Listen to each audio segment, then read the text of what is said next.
was required. I bet because you said yes before. Because I pre-accepted, yeah. Yeah, okay. So, welcome to everyone entering into our Zoom room, and welcome to my friend Rabbi Brad Hirschfield for our second conversation in the Methods of Interreligious and Intercultural course here at United Theological Seminary.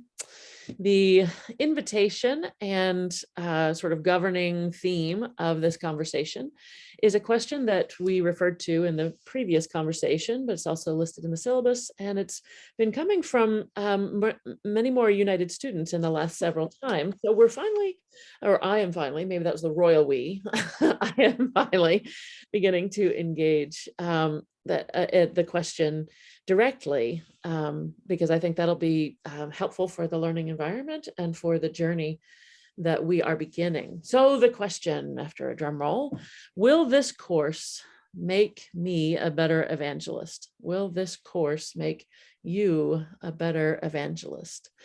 And I am not only tickled to have been discussing some of these pieces with my spirit friend and rabbi teacher, but also because of the breadth and depth of his tradition. So I will let him welcome himself into the space as he sees fit. And what do you think? Will it?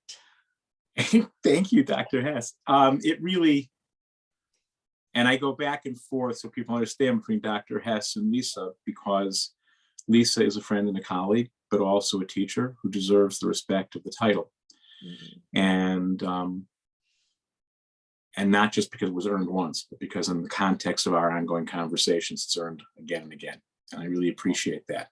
Look, I love that I got asked to be in this. And my response to the question, will this class make you, the students, better evangelists, is, gosh, I hope so. And you might go, wait, did some Orthodox rabbi from New York with a beard just say he hopes that we'll be better Christian evangelists? And the answer is, yeah, you heard it right. I do. And not because evangelizing is my particular need as a Jew, and not because in all candor, I think you're likely to succeed with me. Although that opens the question to is, what would success mean in your evangelism?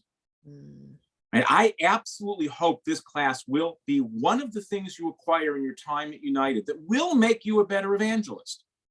We can get to why I think that a little later, but for the time being, I do think it's important when you have that support. Yes, we want you to be better evangelists, to ask, well, what qualifies as better? Right? How are you measuring your success? And we would have to ask, well, what is, it that you want to share? And at a very personal level, why? And forgive this rabbi if it should be obvious, why is it important to each and any of you who are coming with that question? Why is it important to be a better evangelist? So even if you know what it is you're sharing, and even if you're clear about what qualifies as better, like, how would you know you're successful? Because it's very bad to have a desired goal and no success metric, because you'll just be frustrated and brokenhearted forever. So I don't even care right now what the better would look like, but it pays to know, so you can know, are you getting where you want to go? And then, why is that an important question? But assuming it's important and you have a way of getting there and you know what that is going to look like, yeah, I hope that this course and this conversation will make you a better evangelist. Thank you. Because I hope so too. And that's speaking as one of the local sort of Presbyterians for whom that is not the first question that comes for many Presbyterians. And so I think I named it in the previous conversation, but I just want to at least nod to it again, that this is also, it's not been my internal burning question, but I don't think that means it's unimportant. I do think it's important.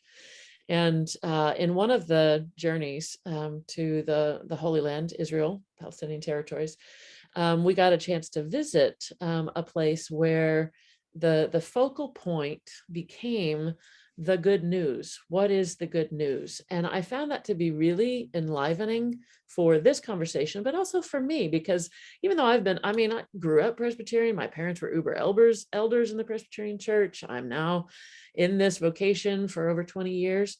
Every once in a while, it's good to revisit for me. What do I understand the good news to be? And so, Brad, I know that you have some pieces also with that I think are helpful. Yeah, I mean, one, to be very rooted, you talk about that trip as a Holy Land image, and the one is a personal kind of experience of what sharing good news looks like. So the image comes from a mosaic floor from about the 2nd century in a city called Sepphoris, a not unimportant city in the history of the Holy Land, especially in the time following the crucifixion, because as the larger Jewish community, which included, the majority of early Christians, weren't even using the phrase Christian yet, right? The Way, Brotherhood, are moving north because of all kinds of violence in the Jerusalem area. And yet Sepphoris becomes this city in which actually there was a fair degree of mixing and blending and coexistence between local non-Jews, Roman authorities, and local Jews. And a small number, and later on it becomes an important Christian city. But this particular floor is from before was a significant Christian city. Clearly, this is in a part of the city where there are civic offices, and on the floor is this very rich mosaic that portrays all these animals, and you see there's a big river, and there's this giant staff coming out of the river, and what the archaeologists and art historians have explained is this is actually a picture. The river is the Nile. The creatures are all the different Asian and African animals that kind of would sometimes gather, alligators and lions and all this stuff, and this giant tower, which you also see at Tabcha, at the site of the miracle of the loaves and fishes. There's a similar, is a nilometer. A nilometer, just like a nilometer, right? It measures the depth of the Nile, because based on the measure of the depth of the Nile, you could project how good the farming would be in the Nile Delta, and on that basis set tax rates, right? Because you want to know, the government wants to maximize how much it can take, doesn't want to starve out the farmers. There'll be no taxes the following year. See how high the Nile is going to get, you know how good their crops are, you know what you can take as your cut. Now, riding away from that nilometer are 2 horsemen. The horsemen are carrying, based on the inscriptions, the good news. Now, the good news they are carrying is not the good news of Jesus Christ. The good news they are carrying is not the good news of the rabbinic Jewish culture that's beginning to really take root and grow from this city. The good news they're carrying is the Nile's going gangbusters and we're going to make out like bandits. and they're riding off to the different parts of the empire to announce to people, you're going to do great this year. And for me, with the question that's always interesting is, there are different understandings of what the good news is. And so that was that first question I alluded to. What is the good news that each of us carries? And that rather than assume, oh, we all know what it is, I'm sure they're all related, especially in this setting. Probably least related, what most of you have agreed to, that for me, although even there will be plenty of overlap. But I think it's important to ask, what is the good, because each of us is the rider in that mosaic. Mm. And each of us is riding a particular horse. Hmm. And so I think it becomes important to ask, what is the good news each of us carries? And what is the horse that we're riding on? And does everyone need to share our understanding of the good news or the horse we ride for our good news to be truly good? Mm. Now, those are all old questions that I think are as real and present today as they were back in the 1st, 2nd, and 3rd centuries. So I have a more contemporary way of thinking about evangelism, but maybe that's a good place to hold for a minute and see what you think. Oh, no. I Evangelion, the word, and just seeing the word in the sort of mosaic, and then having that question rise up as this place of convergence and immediate understanding of the word for me, having studied Greek and having been through seminary, and but being in a Christian context, but then having it drawn into a broader question, I think is just really beautiful. And it's invitational. It's rooted to the land. It's connected to history in a very significant way, and it's connected to what I call my earth, my land, my body, my time, my experience and my story. So that's a frame that we're going to be bringing into this whole conversation, is how there is the rehearsed Christian answer that many congregational contexts shape us with the immediate answer of what that is. I'm not saying that that's true or false or needs to go anywhere, but I want to push underneath also to how does that touch your life, and what is why is it good news for you? Why is it good news for you? But we were also, as we were brainstorming and just getting into this conversation like we do, there was this wonderful image that just made me smile. So I will. Okay, so I know exactly what you're talking about. And in some way, I want to acknowledge one of my teachers, a man named Rabbi Brabender, who's not getting any younger. So I pray for his continued good health. And he's an interesting character. He is, by all accounts, an ultra-Orthodox rabbi in terms of, he wears a black suit and a hat. He lives in a largely ultra-Orthodox community. I mean, so much so that when my daughters were not ultra-Orthodox, were studying in seminaries, each of them did after they graduated high school, and they would always get invited to go spend a Sabbath in his home, and they always found ways of politely demurring. And I finally said to them, Rabbi Bravender, the seminary you're in was founded by him because he was the first rabbi in the deep Orthodox world who founded a seminary whose curriculum looked just like a men's seminary. And it was based on Talmud study, shared jointly with a study partner in a Beit Midrash in a study hall all day, which was very unusual, right? Orthodox seminaries for women, they taught you stuff from books. You should do this, you should do that. He was like, no. The same way men have studied Talmud in that give and take and in that wonderfully cacophonous, absolutely empowered way, why shouldn't women? And so he's a rebel, and yet he lives in this world. And I would say to the girls, you actually like him. When he visits our home, you love engaging him. And they said, because Abba, Dad in Hebrew, what they call me, when we go there, we do stand out. Everyone can tell if you're ultra-Orthodox or not. And it's weird, it feels weird to stand out. So I totally accept that. And I only share it because he just says he's really rooted in that world, in a world which really had no interest and a lot of antipathy toward the moves he was making into opening up these books and this process to women. Now, by the way, in a fully Orthodox setting, but still not divided by, separated by gender, but not divided by gender, right? It was all women, but full access. And he would be asked all the time, why do you need to do this? Like, really, there are plenty of places the girls can go and study. And he always gave the same answer. He said, I have pictures in my wallet of my family who I love very, very much. And the most natural thing to do when you love people or things is you want to show them to others. I love showing pictures of my wife and children and grandchildren to my friends because I love them and I want to share these pictures. I love Torah. I love scripture. I love God's word. Why would I not want to share that with half the population? And for me, that's the lens through which I understand evangelizing.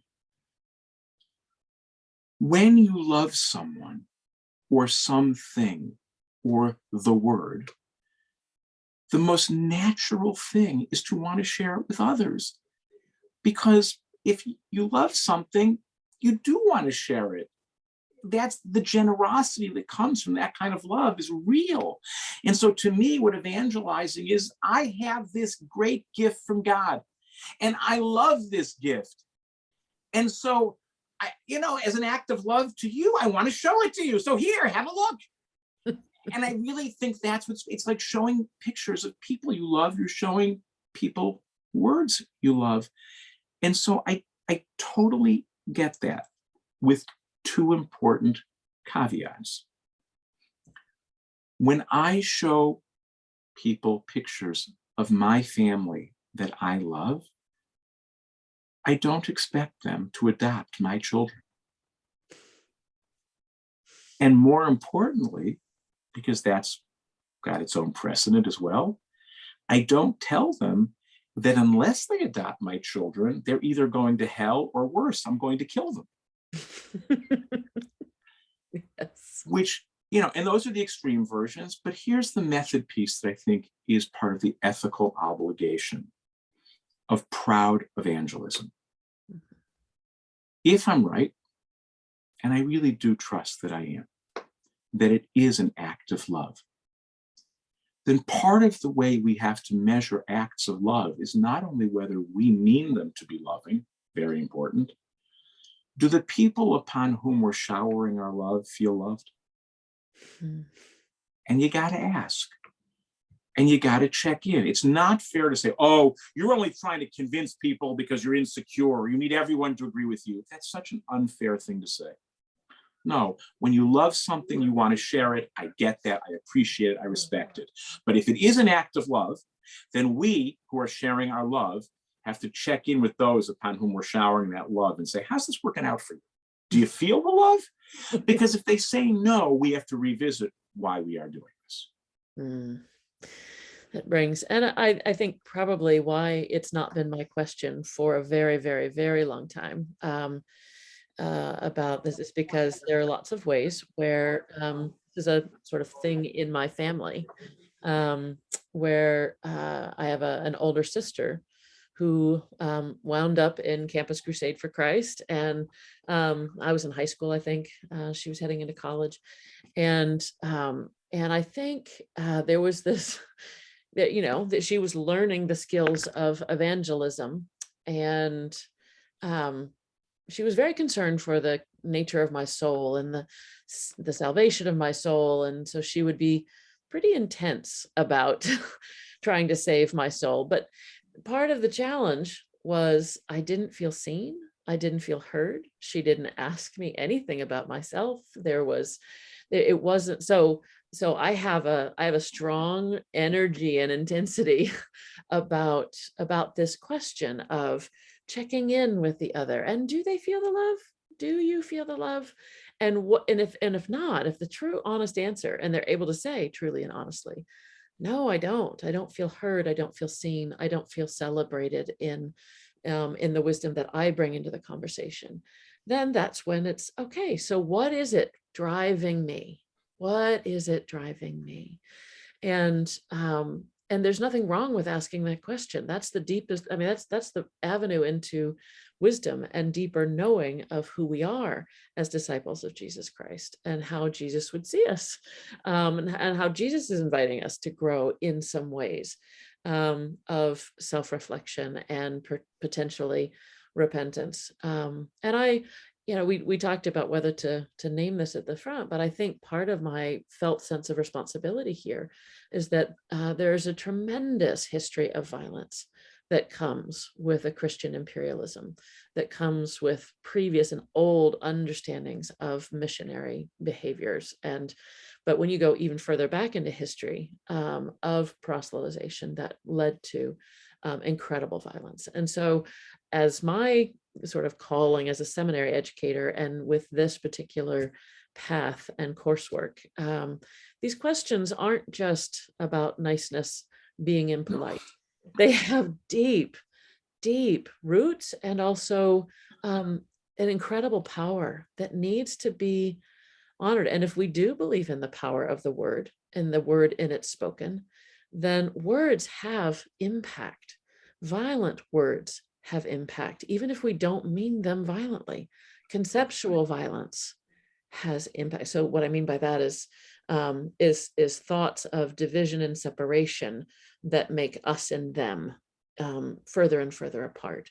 I call that conceptual violence, because if you lean into the logic of the Trinity that we really do profess at United, that there is the relationality, the primacy of relationship is what undergirds the Trinity, is how Jesus comes to be, is how the power of the Spirit moves forward.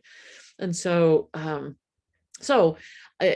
it's not just okay, this is not my question, it's your question, we should deal with it. It has deep significance for how we learn how to be more human together, and power is one of the pieces. So maybe that's the time to transition to a little bit of Bryan Stone's book.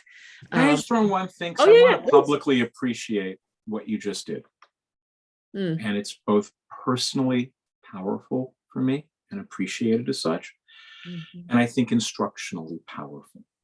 And so I want to lift them both up. It's personally powerful because, yes, millions and millions and millions of Jews, and by the way, a fair number of Muslims, lost their lives to Christians possessed not of what I will call Christian faith, but a particular expression of it.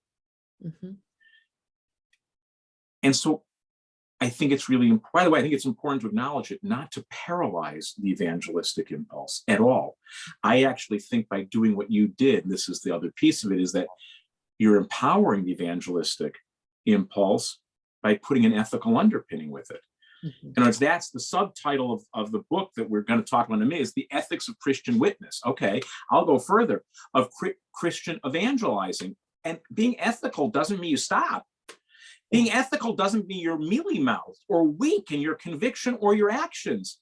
It means you live with the full awareness of the wider set of implications, which is what you did. And then I think that's what people have to do when they're in the position of having a track record. I also think that it's the obligation of those of us who are on the other side of that track record to be able to say, you know, when someone acknowledges it, it's time to now let it go. Right? You know, I can't, it is unethical for me, you having acknowledged what you did, to now say, yeah, but you know, that history means I can only hear her so much. No. Then I'm being unethical. It's a really, and I'm being unethical. So the funny thing is, victims need to be willing to hear former victimizers say, we get it, and accept that. And former victimizers have to not be afraid of admitting it. But the only way they can not be afraid of admitting it is the people to whom they admit it say, we will listen to you. Not, yeah, you admit it, and I can beat you up even more. It doesn't work. No, so it's really important that if the contextualizing that you did isn't met with a response, okay, that's what allows us to move forward together and not use the past as some kind of anchoring prison. Right. And so it's not to peril. I want to be very clear. It's not, Christians should feel bad about evangelizing in abusive ways, and therefore evangelizing is bad. Not at all. It's the ability to admit the past problems that allows us to move forward, having corrected them, and still do the core activity. Yeah. Right. And so it's really, really important to be able to start from that place. And so I'm both grateful, because obviously, you know, it's what the minority culture feels, right? So it's very, very important. And then also, I think important to appreciate, far from trying to tone down that impulse, it's let's put an ethical sensitivity under it precisely so we can do it, but do it in a better, wiser, more compassionate, more loving way. Yeah. And I think I appreciate the mirroring and the naming, because there's a captivity that comes when we can't let go of a wound. Right. And I mean, I have my own very long history of this, particularly if I feel like I've been, you know, if I'm righteous about it. So, but that's just an active expression of the wound that is inhibiting me from deeper connection in the most unexpected places. So I appreciate that.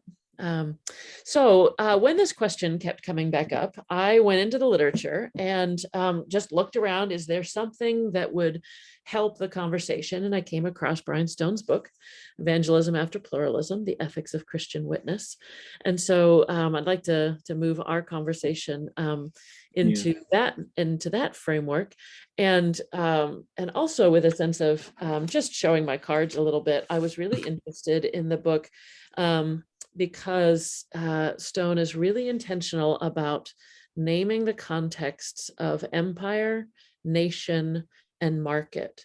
And I think the ways in which, I mean, I'm a socialization transformation thinker. It's what I inherited in my doctoral training. And so I'm always curious about how social systems shape our habits of mind. And so to have those in our conversation at the front part of the course, I think is really important. And we can, in the online forums, we can get into some of the more specifics of maybe how he defines those. I don't think I don't want to spend time on that today, here, but the invitation to constantly think of how is the larger social setting, political setting, shaping my habits of mind and triggering my habits of mind. And the person that I studied with, James Loder, was famous for bringing some of that wisdom into looking at church culture and how does the church socialize. And we're unaware of how the institution of the church has socialized us to see Christianity in one particular way, and that the tradition itself and the generations of saints who have lived the Christian way would not fit into our institutionalized understanding of Christianity today. So I want us to think about these kinds of things in the context. But when Brad and I had our first conversation about the book, he surprised me. I mean, actually, once he got into it, it didn't surprise me, but he had some really helpful things to say and that amused me, but also I think will help us refine our understanding of pluralism, that will help define some of the ways that pluralism and evangelism, being in the good news,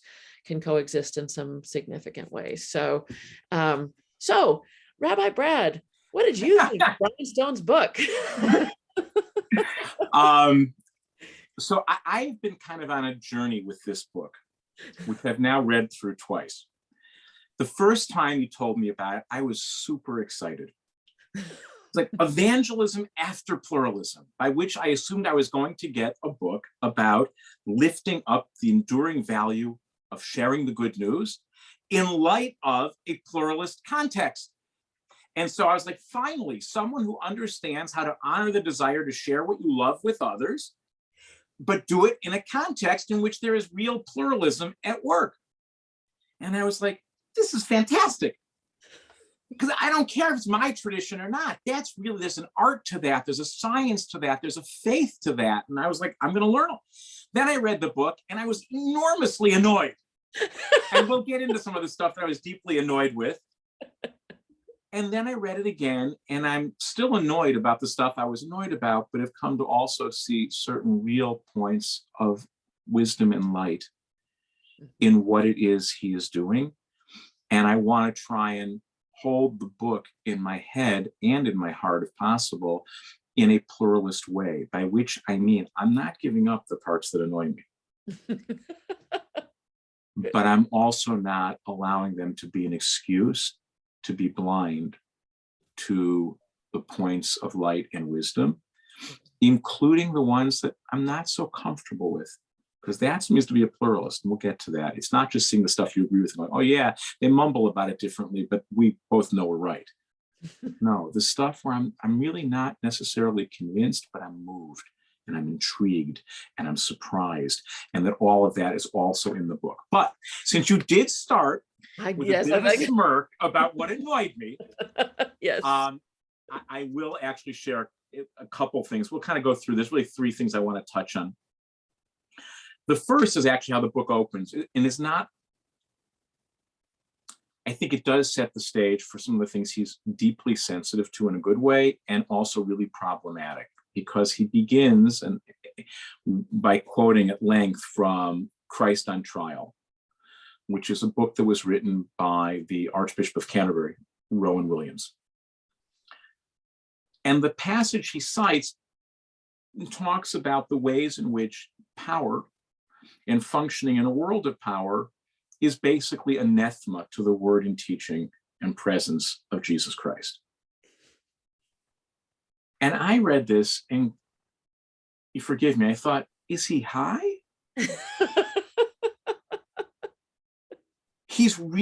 This is the former Archbishop of Canterbury,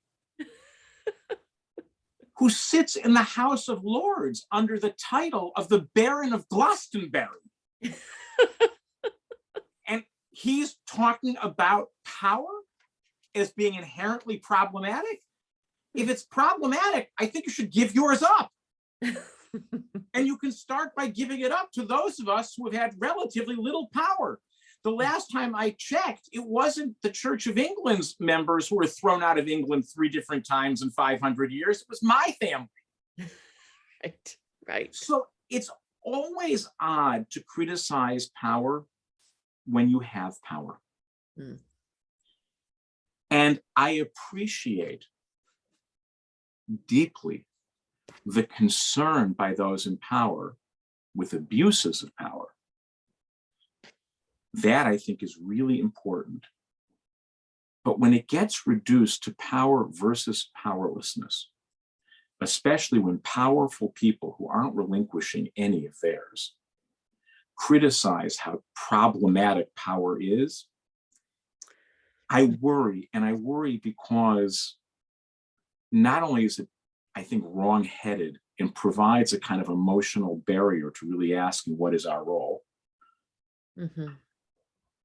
As much as I appreciate the critique of the worship of power, which is very important, and you don't have to be a Christian to read it in the New Testament, you don't have to be a Jew or a Christian to read it in the Hebrew Bible in the Old Testament. It's there. But so too is the celebration of power. There are different currencies of power in different settings, but the worship of power, which is incredibly abusive, but here's the thing, if it's replaced by the worship of powerlessness, that ends up, in my experience and in my read of history, pretty much as dangerous. Mm-hmm. The only difference I can see between the worship of power and the worship of powerlessness is that those who worship power commit the atrocities, and those who worship powerlessness sit by and watch, thinking, who am I to say anything? Mm. Yeah. It seems to me, and this does begin to get at what I think of as pluralism, is finding the space inside of us, in our institutions, in our cultures, for the wisdom of both powerlessness and power, and keeping them in an ongoing relationship. And maybe most importantly, every time we're celebrating powerlessness, ask, what power do we have and do we really want? And every time we celebrate power, ask, who doesn't have it? What price are they paying for not having it? It's okay, we'll keep the power, but let's be clear, not everyone has it. And those who don't are usually paying a price for that different than we are. Mm-hmm.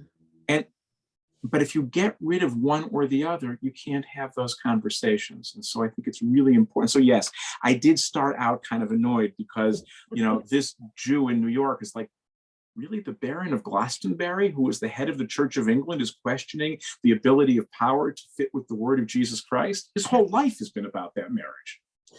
And actually, just to dip in for a little piece of the book, so what sort of role does he then play in the state? What sort of chaplaincy role does he play with the enactment of power by the government? And so I think that's a really significant question for Christians. What is the chaplaincy role do we play? And is it in a hospice culture where death is celebrated, or is it in a life and opening to others culture? And that's a real question. But yes, let's his understanding of pluralism, I'd also like to. Okay, so if we're going to do that, I would look, if I'm allowed to actually make a reference to the book itself, please. like more, like I did a little bit more on page, and I know not everyone read everything, so I won't get us lost in the weeds here. But the beginning of chapter 8, he writes the chapter, the Evangelism and Pluralistic Theologies of Religion. And in the middle of that opening paragraph, he says, these pluralistic theologies claim that religious truth is not the monopoly of any one religion, but is shared to some degree by them all. And I actually think of that as a fairly low-level form of pluralism. Yes, I do too. And yeah, I confess, I didn't think I'd get a lot of argument from you on this one. Well, but also, I mean, I went from on page 10, where he really, pluralism is the story we tell about plurality. I'm like, what does that mean? Oh, we'll get to that in a second. I don't want to let go of that. All right, carry on. This might help make that more understandable. Because he's setting up a straw man, frankly. Right. Pluralism, I get it. At some level, for some people, they will say, okay, let's see what we all share. And if we can affirm that, that's pluralism. I don't think that is pluralism. I think that's inclusivism. I think it's better than cutting each other's heads off because we pray differently. But I don't think that that's pluralism. And I understand why he, is concerned, but don't label that pluralism so you can then knock off pluralism. Right. It's just not fair. And by the way, I don't, here, I'm trying to go outside of religion. I think of like the work on pluralism by the British philosopher Isaiah Berlin. Right. Also no stranger to power, having gotten a knighthood at some point in his life. Right. And very much his notion of pluralism is the holding together, not of that which is reconcilable, but that which is not reconcilable. Yes. And the humility that demands, and not a paralyzing humility, but living with the awareness that no, it can't all be reconciled, which is why, and this may take us too far afield, I rarely talk about interfaith anything. Because in my experience in America since the 1950s, and by the way, with tremendous goodwill, says the member of the minority that actually didn't fare too well until after, we know what happened. Basically, the country went to war together, and by war together in World War II, that meant Christians and Jews, because remember, Black people were not allowed to serve almost in combat units at all, and when they did, they were segregated, because Black people were not human in the American mind yet. Right. And Muslims, no one knew. And Buddhists, no one knew, really. But it was a big leap because Jews and Christians become human together by dying together. And then coming back from that experience, begin to think, can we live together? And Will Herberg writes a book like Protestant, Catholic, and Jew. And you begin to see this happen. The only challenge, and it was a great first attempt. But in the end, it was all predicated upon what Stone is saying, find the things we agree about. And that's what pluralism is. And that's why I say that's people going into the room and saying, we all believe the same thing, we just mumble about it differently. Now, that's, like I said, that's better than burning down each other's houses of worship.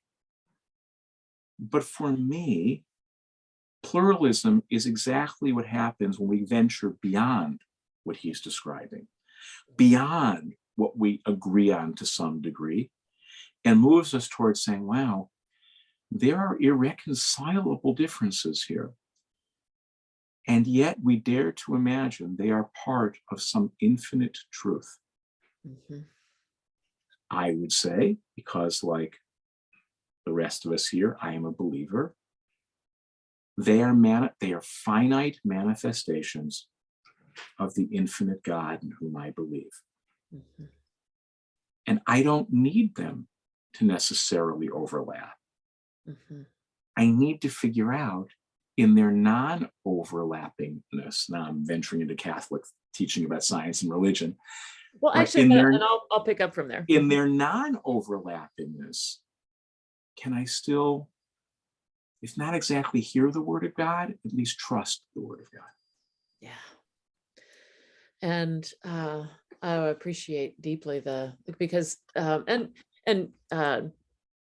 full disclosure, so much of my thinking over the last 10, 12 years has been because of some of these conversations, both with Rabbi Brad and also with a friend of his, Rabbi Irwin, and then others who have come into my path. And so what I'd like to, I would like to give a Christian holding of that is Christocentric, but I want to, and so that's what sort of undergirds this course. And so when people ask me about this course, that yes, it's Christocentric, but they often have a doctrinal understanding of what I mean by that.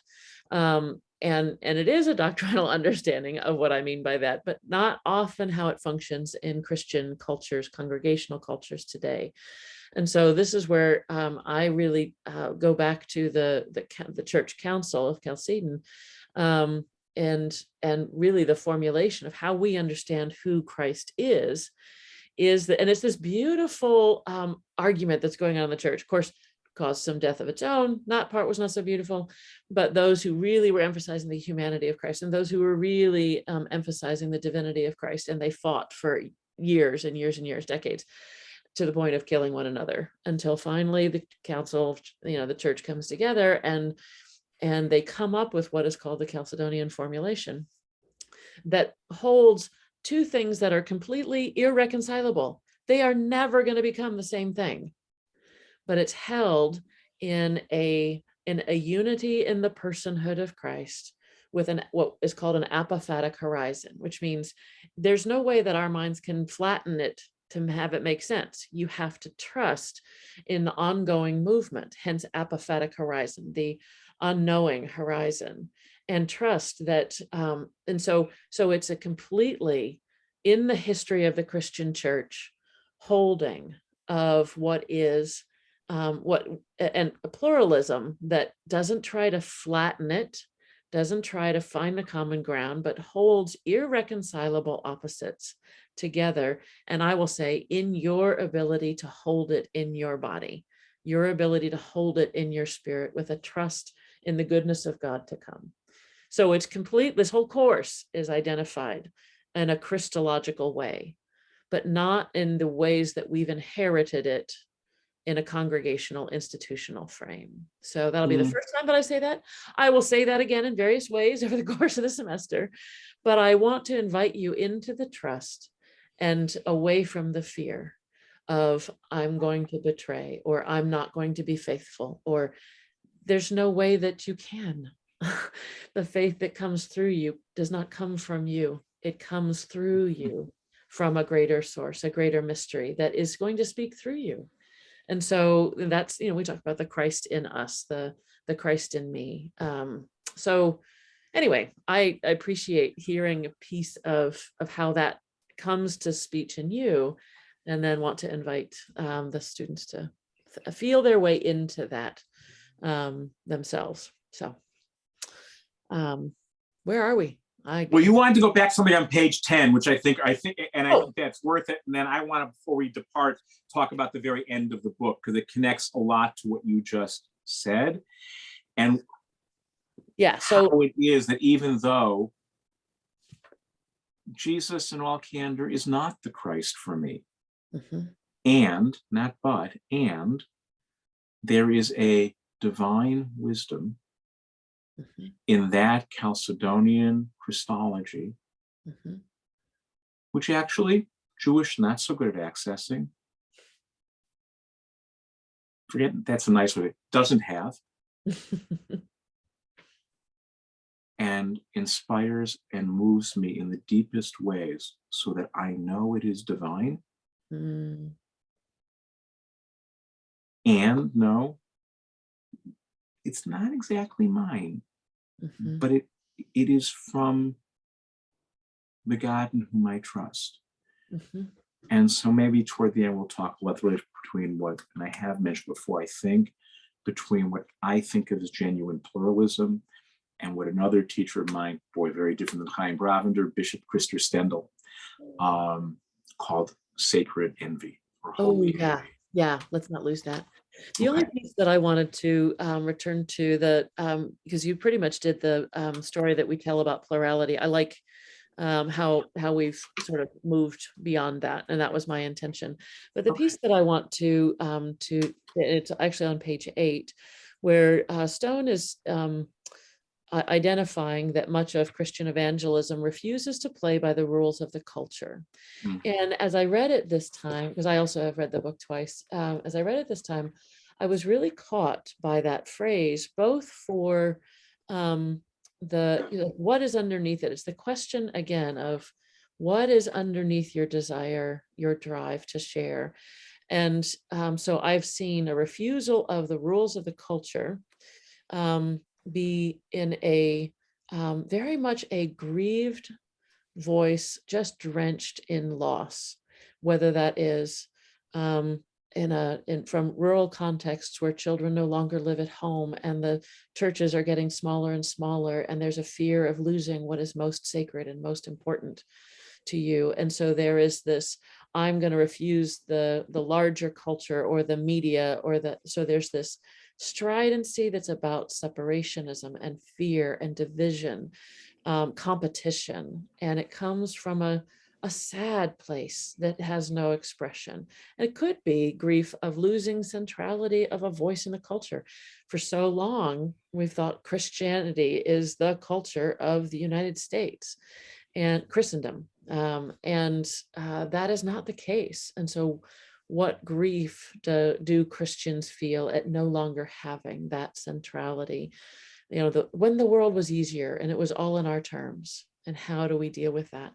But I think there can be a refusal to play by the rules of the culture that comes from a grounded place, trusting in the divine order of things, that is expressed with a gentleness and a compassion and a peaceableness, because you trust God so fully. And I, to be honest, have experienced this most in the African American church, because they've faced such challenges and overwhelming hostility in the culture at large. And yet there is raucous gospel music and praise to God always on the lips. And I'm like, how does that work exactly? How do you have such suffering and express such joy in the same moment? And so I think that is a refusal to play by the rules of our culture, to know suffering that deeply and express such joy. So when it comes to the question of being an evangelist and you are going to refuse the rules of the culture, I just want you to pause and to step back for a moment and say, which culture? Where is it coming from for me? Is it a sad place and a fearful place that I want my own? Or is it a place, a time to relinquish and celebrate what God is already doing? And it may hurt. There may be sadness in that. But there is a gentleness and an abundance that is what Stone would call an offering of beauty, that speaks so evangelically the good news into a very hungry culture. And I want us to wrestle with that. So that was a piece that was new for me. I hadn't really, as I took the second time through, to connect with where that question of where does it come from. So as we begin to move toward the closure, refining principled pluralism is the phrase that I brought back into the conversation before, but refining some of the understanding of pluralism, I think, would be really helpful. So, I think what I was saying before is really, it is that place in which you recognize both God's infinite blessing and our human finitude. Mm-hmm. Yeah. And not one at the expense of the other. Right. And that does create irreconcilable difference. And it's okay. One way I'm not a fear of slippery slopes kind of person. In fact, my understanding is what faith and what religious community should do is not get us off the slippery slopes, but give us the tools to have the bravery to navigate them. Yeah, I like that. Now, sometimes you need to camp, and that's okay. So you got to carve out a little flat space and rest there, and that's appropriate. Yeah. Right. Yeah. You can't ski 24/7. Right. But you also, it seems to, but religious community, again, this is why I do love not just my particular faith, but faith and belief, is there is no human engine. I mean, I get it, atheists will pound on me because of this. Luckily, I don't have to worry about that in this setting. No. For all of the abuses and excesses that religion, and not one particular religion has been guilty of. Certainly Western religion, but also Eastern religion. We just don't know about it so much in the West. The only category bigger is its ability to inspire acts of love and compassion and bravery. Mm. And to both build those flat spaces where people can dwell and inspire people to get out there on those slippery rock faces and try and climb higher. Yeah. Yeah. And I don't want to give that up. Mm-hmm. And so, and that comes in different ways for different people necessarily, because we are different. Right? That's the part, I'm going back to that Chalcedonian Christology, that even though he is not my Christ, I know that's a divine teaching because it holds what can't be held, and yet we dare to trust it. Mm-hmm. And that's exactly where the infinite of God and the finite of us meet. Yeah. And because we're finite, no, I can't do that and still be me. I could convert and move over, and there, I openly admit, there would be gifts to me in becoming a Christian that I don't have as a Jew. There would also be loss to me that I would have, because there is no getting it right that way. And this now take us back to what Professor Stendhal, and he was the, I'd say bishop, he was the Lutheran Bishop of Stockholm before he came to Harvard Divinity School. And again, to be the head of the Lutheran Church in Stockholm, that's as good as being the Pope in Rome, because there's nothing but Lutherans. You know, it's like that's right. It's a handful of Jews and like 6 Catholics, and that's it. That's right. And he coined this phrase, holy envy or sacred envy, by which he meant not only envy that is held in a sacred way, but envy of the sacred in which one cannot participate. Yes. Right? And so he didn't apologize for the particularity of his faith. Mm-hmm. Right? A more proud Lutheran God never put on this planet. But his pride in that calling by God allowed him to say, I look across at other traditions and teachings, not my own. It's not only that I will not participate in them, I can't. I would be betraying my faith and calling were I to participate in those. I can't.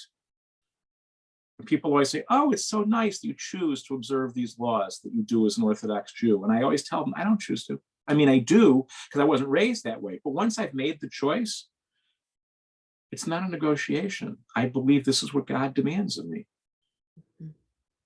Just as he was called by God to be the Lutheran leader he was, and then be able to say, that means there's things I can't do, but it doesn't mean the things I can't do are inherently bad or ugly or stupid. Mm-hmm. I just can't be there and still be me. So I have to live with the integrity that I have, which is a tremendous gift. This is now my formulation of his teaching. Live with the integrity I have, which is a gift, and accept that it's not the be all and end all of God's presence in the world. Mm-hmm. Right? Or if you want another way of thinking about it, to go back to a family model, if we start with pictures of people I love, it would be like waking up in the morning next to my wife of 30 plus years, who you know and are friends with for a long time, and say, honey, the reason we're together is not because you are wise and caring and beautiful and smart, but everyone else is so damn ugly, stupid, and mean, I think I'll stick it out. I mean, at the very least, I know where I wouldn't be sleeping that night. Right, yeah, you'd be done. And so, but why can't we have that relationship with our faiths? Mm-hmm. It's not that everything else is so stupid, I'll stick with this.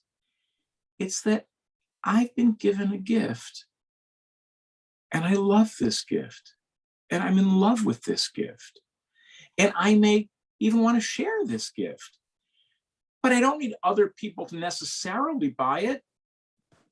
I just need them. And that, by the way, it would be nice if they could see what I possess as a gift, even if they choose not to buy it. By the way, if the ethic of evangelizing is not to be hostile to those who don't share our good news, the ethic of the evangelized is, do you need to diminish or dismiss the evangelist in order not to accept what they're saying? Because if you do, you're no better than them. Oh, right. I want to be very clear. Right. If you need to mock the evangelist or their message, you are every bit as guilty of doing to them what you think they're doing to you. Yeah. Right? And so that's why at the end of his book, and this was the beginning of Night Going Back to Me Again, that I found quite beautiful, and it really is the last sentence before the epilogue on page 133. That is why the most evangelistic thing that the church can do in our time is to live beautifully before a watching world. And the element of critique, which is what I got initially, was, yeah, but you've told us what living beautifully equals. So actually, you're as evangelistic in that way as everyone you criticize. And I still think I'm right about that critique, and he has to work on that. But what he trusts magnificently, inspiringly, is that living the word in front of others is likely to be the most profound form of sharing the word with others. And that is a profound act of faith. That I will dare to live God's word. And that in living God's word,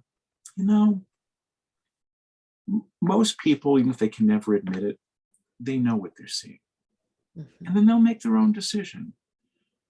And so that is a form of evangelizing. Is it the most evangelistic? I don't know. That's his shtick, not a term he would use. But I do think that the beauty of trusting the witness of personal example to share whatever it is, the good news we are riding on, whatever horse we are on, I think that's a pretty powerful model. Yeah. I know we're at time, but I'm struck with a story from, I don't know, 10 years ago now, that feels like a fitting place to share and to begin to draw into some closure.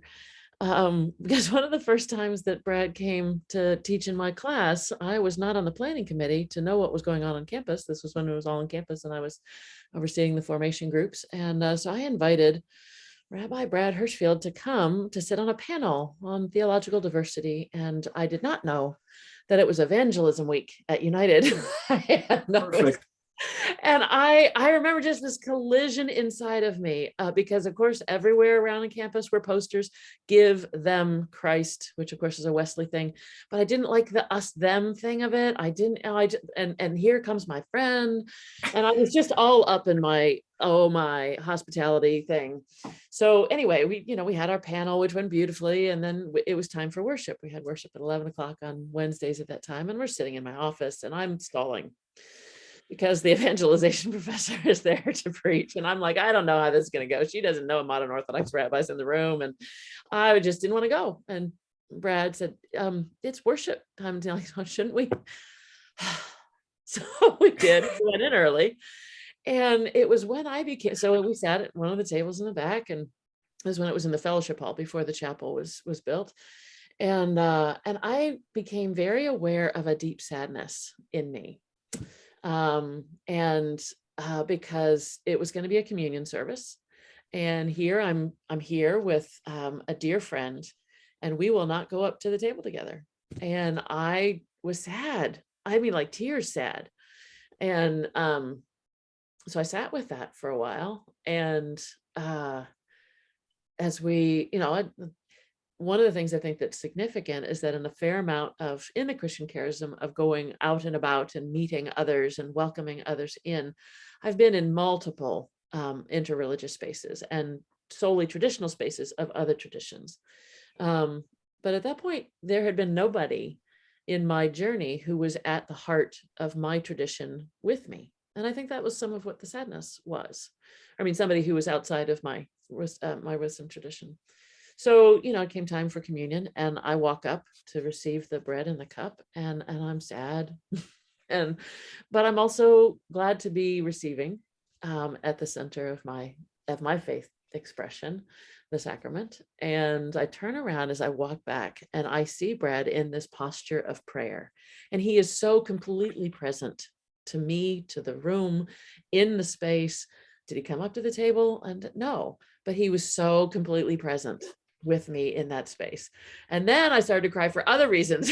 And then there was just this deep sense of he was there at the heart of my tradition as well, but he was being completely himself in his own tradition. And I think there was something that I received as a transmission, as a teaching, as the Spirit was working in me of, this is what this feels like.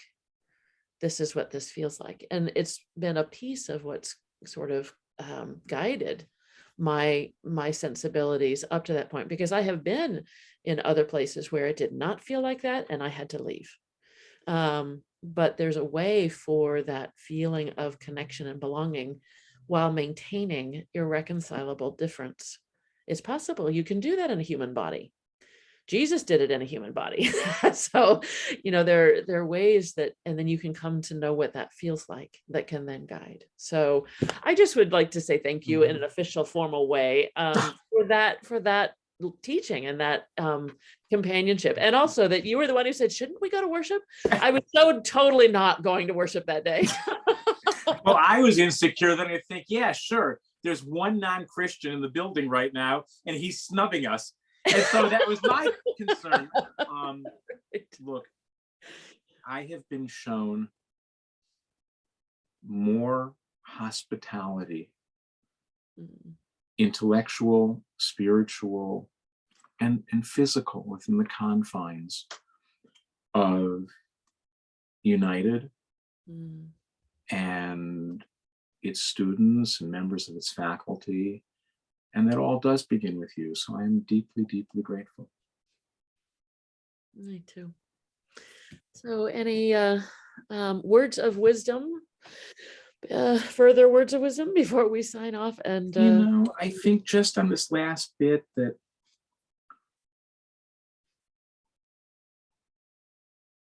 giving hospitality is really important. And for most of us, my guess, each in our own way on this call, giving hospitality is actually pretty intuitive. We may define it differently and understand who gets to get given it, but pretty easy. Yeah. Accepting hospitality is a part of what we're calling pluralism too. Oh, yes. Right? And learning how to accept it. And it may not be all that you want or need, and that doesn't mean it's still not hospitality. And I guess that's what I mean about not just what is the ethic of evangelizing, but what needs to be the ethic of being evangelized.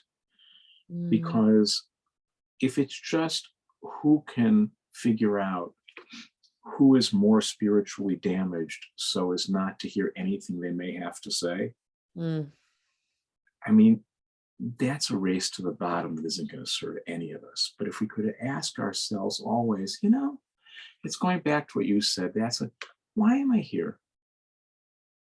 And let's start with the assumption that everything that makes me not like this is true. What can I still receive here?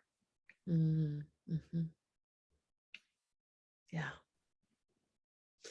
And I, in a sort of smile, because in all honesty, we did not talk about what's coming. That is almost the perfect seed of transition into week 3. So well done, Holy Spirit. And spiritual friendship and wisdom coming to the surface. I love it. That's why I love this work. It is really why I love this work. So once again, thank you for your time, for your Thank you. wisdom, Thanks. for the Thank you. laughter, and I'm looking forward to when we get to do this next. Amen. All right. Be well. Be well.